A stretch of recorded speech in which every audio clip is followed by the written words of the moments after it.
দীর্ঘ ১৭ বছর পর আগামী বৃহস্পতিবার দেশে ফিরছেন বিএনপির ভারপ্রাপ্ত চেয়ারম্যান তারেক রহমান। তার এই স্বদেশ প্রত্যাবর্তনকে ঘিরে রাজধানী ঢাকা এখন কার্যত হাই অ্যালার্টে। আকাশ, সড়ক আর আশপাশ সবকিছুই থাকছে নিবিড় নজরদারিতে। ঢাকার হযরত শাহজালাল আন্তর্জাতিক বিমানবন্দর থেকে গুলশানের বাসভবন পর্যন্ত পুরো রুটে থাকবে কঠোর নিরাপত্তা বলয়। ঢাকা মেট্রোপলিটন পুলিশের সদর দপ্তর থেকে কেন্দ্রীয়ভাবে এই নিরাপত্তা ব্যবস্থা তদারকি করা হচ্ছে। আইনশৃঙ্খলা বাহিনীর কয়েক হাজার সদস্য মাঠ পর্যায়ে মোতায়েন থাকবে। গোয়েন্দা পুলিশ, সাদা পোশাকের পুলিশ ও পোশাকধারী পুলিশের পাশাপাশি থাকবে পুলিশের স্পেশাল স্কট। ঝুঁকিপূর্ণ এলাকাগুলোতে বাড়ানো হয়েছে নজরদারি।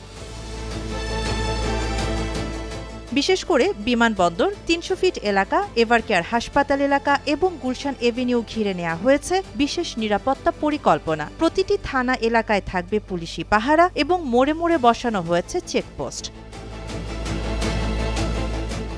বর্তমানে গুলশান, বনানী ও বারিধারা এলাকায় একাধিক চেকপোস্টে ২৪ ঘণ্টা দায়িত্ব পালন করছেন শতাধিক পুলিশ সদস্য। তারেক রহমান দেশে ফেরার দিন গুলশান এলাকায় আরও চেকপোস্ট বাড়ানো হতে পারে। আর বাসভবন, অফিস এলাকা এবং চলাচলের পথে নিরাপত্তা নিশ্চিত করতে BNP chairperson security force, CSF, police ও গোয়েন্দা সংস্থাগুলো সমন্বিতভাবে কাজ করছে। প্রয়োজনে অতিরিক্ত সদস্য মোতায়েনের প্রস্তুতিও রাখা হয়েছে।